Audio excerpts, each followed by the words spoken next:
All right, we are live once again, and in the second series with HyperEquity, we're excited to have Dylan Johns with us today, the CEO of HyperEquity, really focusing on improving your merit cycles for all of those who know the joy and fun of merit cycle management. He's here to help. So today we're going to be giving him the floor to be talking about this topic, which is the silent killers of pay equity. Really excited to hear from him and understanding that your merit matrix may be the problem. So just to quickly introduce Dallin, because I want everybody to understand the expertise that we're getting on the call today. He is a CCP, SPHR, MBA, co-founder of HyperEquity with 25 years of experience in compensation strategy and analytics, with a deep expertise in executive compensation, benchmarking, and pay for performance design. Dallin co-founded HyperEquity to align your pay decisions with measurable business outcomes. What an incredible thing to do, that thinking about merit cycles is actually a business driver, right? Not just something we have to do. So I'm really excited to have you here today, Dallin, and being able to continue sharing your background expertise with everyone. And with that, I'm going to give you the floor and turn it over to you to start digging into our topic for today. Thank you. Yeah, thanks, Trina. I appreciate you explaining how merit cycles are business drivers. I love that. Oftentimes we just look at it as a necessary process we go through annually. Just to get it done, we spread the budget out and allocate that budget to employees, and we're done. And we don't think about the long-term impacts of what we just did, and we often don't measure those long-term impacts. So today we're going to talk about some measurements of that. And as a reminder, these webinars that we do are intended to be bite-sized webinars. We're going to try to keep this short, simple, and we want to provide everybody with something practical. I often find that these webinars are far too theoretical, and that's not our goal at HyperEquity. We want to give you something to take home, a tool that you can actually put into practice. We hope that the tool today will be just that. It will be helpful. It will be a new way to measure the health of your merit matrix. Let's start though talking about the merit cycle itself and the two killers of internal pay equity that I find throughout my career have been absolute killers. So much so that companies end up spending tons of money to fix issues that they themselves caused through their merit process, in the form of equity adjustments throughout the year. And it often is not just financially costly, but it's costly in the form of time. Those comp analysts out there that are just constantly hounded throughout the 12 months following the merit cycle of one-off increases, off-cycle pay increases that just are tedious to deal with. But these are the two killers of internal pay equity that I have found over the course of my career. The number one killer, without doubt, is what we call peanut butter spreading. If any of you have been to any of our conferences that we've gone to, we're having fun with this lately. We've been talking about the harmful effects of peanut butter spreading a merit matrix or a merit budget. If you don't know what that is, just think spreading that peanut butter out on a peanut butter sandwich, nice and smooth, giving 3%, in other words, to everybody, even on the edges, all smooth across the board. Everybody's getting the same amount, a uniform increase. Some people might say, but we don't do that. We vary our increases by performance. You might be surprised at the effect that even that is happening, and we're going to show that to you here in a second. The second killer of internal pay equity is cliff effects.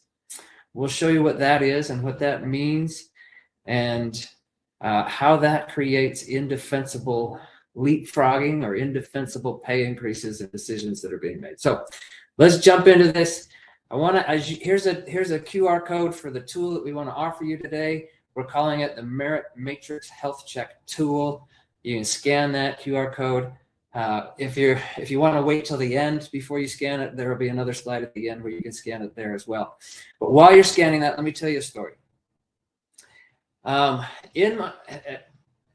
organization that I once worked for didn't have a whole lot in the form of compensation structure, didn't have a whole lot in the form of compensation process, job architecture. So we came in as a team and we were asked to build these processes, build structure. Once we had the structure built, as many of you know, that gave us the ability to analyze internal pay equity, so we can determine and see things and how things are going. And we found that it was an absolute mess. The internal pay equity at this organization was just an absolute mess, especially gender pay equity. And this was an organization that was female-led. The CEO was female.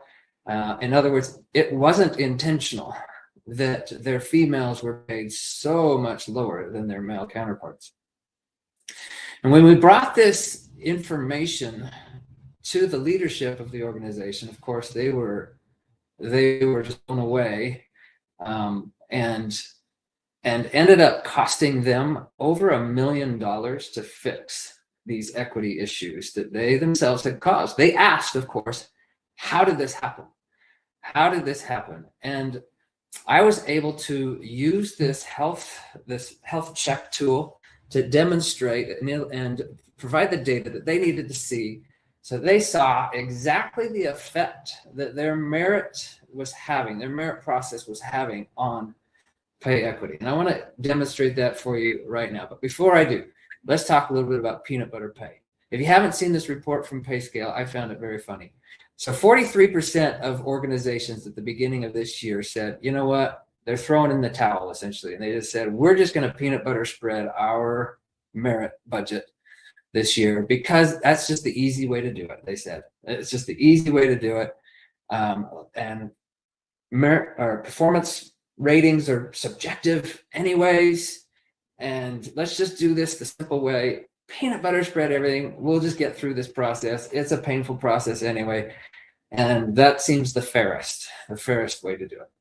Well, I anticipate that those organizations are now, having finished their merit cycles, are now struggling with equity. And they're trying to figure out they're spending a lot of money doing off-cycle equity adjustments. That's my prediction. Why is that? Here's the reason. Even if those organizations varied their increases by performance, something like this that you see on the left-hand side of this slide, exceeds, meets, or below expectations. Let's say you have a 3 rating system, and it's the increases you're giving to each of those ratings are 5, 3, and 0% respectively. You might say, perfect, we don't peanut butter spread. We're varying increases by performance, and this is pay for performance. The problem you have, even with a system like this, is let's say you have 2 people, employee 1 and employee 2, as you see on the right-hand side of the slide, both making the same exact amount of money. I'm sorry, I mistyped this slide. I apologize. That should be $100,000. I totally messed up. My apologies on this slide. But let's say you can catch the concept. 2 employees, $100,000 each. And oh no, my apologies. I didn't mistype this. My apologies. I'm going crazy. $100,000 for employee 1, $90,000 for employee 2, both in the same job, both have been at the company the same amount of time. Let's just say, for the sake of argument, both have the same exact performance exceeds expectations. The only difference is their pay, right? $100,000, $90,000. You got 2 employees that are like this. If you give them both 5%, then obviously one grows more than the other. And you do that year over year over year, much like this company did that I told you about earlier. You will find that, yeah, in time, you're going to need to spend millions of dollars just to fix the equity issues. And you wonder what in the world has happened.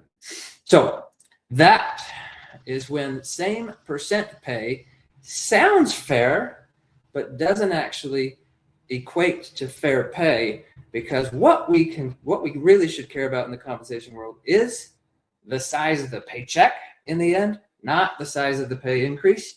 It should be all about the size of the paycheck in the end. And we should, I agree, align that with performance. So the answer to that problem is the merit matrix. If you now add in to your matrix position in range or compa ratio into the equation, then that fixes the problem, right? You give larger increases to those high performers that are low in the range than you do to the high performers that are high in the range. It makes sense. And that starts to, over time, actually narrow pay gaps rather than enlarging them. However, I want to chat a little bit about one of the pitfalls of the merit matrix, and it's something that we at HyperEquity call the cliff effect. And the cliff effect causes leapfrogging. It's simple when you think about it. And throughout my career, I've kind of wondered, why is this the standard? Why haven't we fixed this problem? In the merit matrix, the standard merit matrix, you might have a 3x3 merit matrix or maybe a 5x5 merit matrix. But when you do, you categorize people into certain buckets. For example, if they are high performers, exceptional performers, as you see on this slide, and low in the range, you might assign them, let's just say for the sake of argument, an 8% pay increase. If they're at the next stage of the range, that 20 to 40%, their increase might be 6%. The next stage, 4%. The next stage, 2%. And then the final stage, maybe 1%. Something like that probably exists. It's if you do a merit matrix at your organization. The problem you have, though, is what if you have two employees, and this always happens, two employees who are just basically almost the same pay, but they're just slightly off. Let's say they're $100 off annually from one another. Employee A, for example, versus employee B. The only between the two of them is maybe $100, or it could be $10 to $10 annually. And just because of that small difference in their pay, they are receiving significantly different percent increases in pay, right? So employee A gets a 4% increase here, while employee B gets only a 2% increase. How is that fair? Employee A is going to leapfrog employee B, creating an indefensible pay increase. We in the compensation world, to be honest, I think we all know this principle, but we just hope employee B doesn't come asking, hey, how is it that employee A got a larger increase than I did? This doesn't make sense. And then we're just hoping that those questions don't come up, because to be honest, those questions would be very difficult to answer. So the answer to this problem is what we call continuous linear funding. That's basically the idea of why do we have to stop at a 5x5 merit matrix? Why can't it be a 10x10? Why can't it be 100x100? Why can't it be 1,000,000x1,000,000? Why can't you have so many options that it's just simply, it's linear? The solution is linear. And we at HyperEquity have developed formulas to create linear funding for organizations that are interested in this, so that they don't have no more cliff effects, no more leapfrogging, that creating defensible pay increases, consistent pay increases through your merit process. You find that using continuous linear funding, we find eliminates over time, maybe not all in 1 year, but eventually eliminates the need for off-cycle equity adjustments. Now imagine how that would be if you could get rid of off-cycle equity adjustments over time. In other words, no more managers coming to you saying, hey, I've got this person here who is underpaid relative to this person here. They perform the same, they're in the same job, they're both valued the same in my mind. I need to close that gap, and they're doing it off cycle. The reason that those requests will, in the hopes of it completely be eliminated, is that you're using your merit cycle to solve those problems and to solve them appropriately, such that we hope at least no more off-cycle increases. Imagine the money that could be saved at your organization if you struggle with this, and most organizations do. If you struggle with off-cycle pay increases throughout the year, not only are they time-consuming to manage, but they are also very costly. Well, there is a way to measure the health of your merit cycle, and to do so proactively before you even launch, so you have a good idea.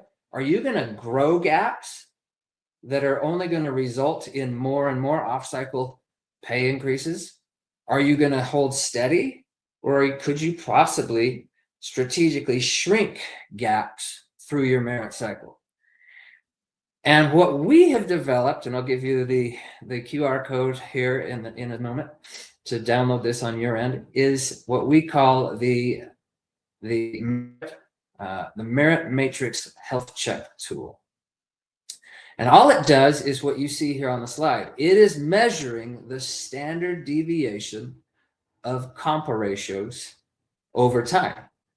In this case, the over time piece being simply before your merit cycle, and then you could do it however you choose, but you could use the tool to measure how your merit cycle is going to impact those pay gaps. Are they going to shrink through your merit cycle, or are they going to grow?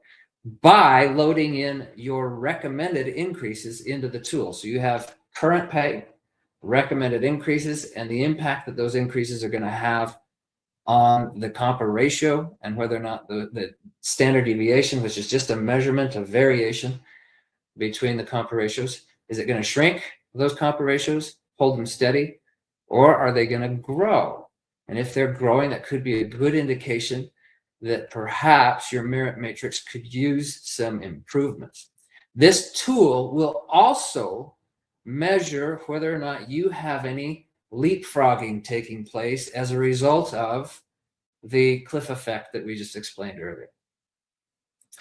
So I hope you find this tool helpful. The tool is here. Scan the QR code on your left. That is the QR code for the Merit Matrix Health Check tool. If you're interested in meeting with HyperEquity, to talk about how your merit matrix might improve, we'd be happy to do that. I want to give you another pro tip about how to use this Merit Matrix Health Check tool. If you so choose, you can adapt it. By the way, we've made it so that you can change formulas if you need to, that none of it's locked down. You can just download it and use it as a starting tool and build it into whatever makes sense to you. It does measure the standard deviation of compa ratios by performance rating, if that's what you choose to do. But you can use that tool to measure the changes in standard deviation over the course of the next year. So you don't have to use it just to measure merit matrix health. You could use it to also measure your hiring health. In other words, what are new salaries doing to your compa ratios? As recruiting is setting salaries, or whoever sets those salaries at your organization, are those new salaries growing the standard deviations, or are they shrinking? So you can use it as a health check for other processes in your organization. But we want to provide you here at HyperEquity, we want to provide you with the ability to measure your processes, measure the health of merit, your merit processes, your hiring processes, your off-cycle pay increase processes, even your promotion processes. And you can do so with that tool. Well, give me a call if you ever need any help with your merit cycle. That's it. Like I said, we wanted to keep these short and get to the point. and give you something practical. Trina, is there anything out there that we need to discuss that might be coming in? No, but I do want to just throw this across the bottom of the screen. Just remember to go to hyperequity.com and book a demo, because I think really getting in, knowing your team's expertise, you have consultants that are there to help, to walk through this process, to really explain it for that organization. And so also being able to get in and see the HyperEquity platform, just how easy it is to manage some of these complexities that you were talking through. So for everybody that's joined today, thank you. And this information will be out there for everybody to go back and rewatch. Please come back to both the LinkedIn pages for HyperEquity or visit our YouTube channel. And then also go ahead and book that demo. Just get on the phone and figure this out for your organization. Dallin and team are ready to rock. So thank you so much, Dallin. We'll wrap it up for today, and appreciate everybody being here. Thank you. Thanks, Trina.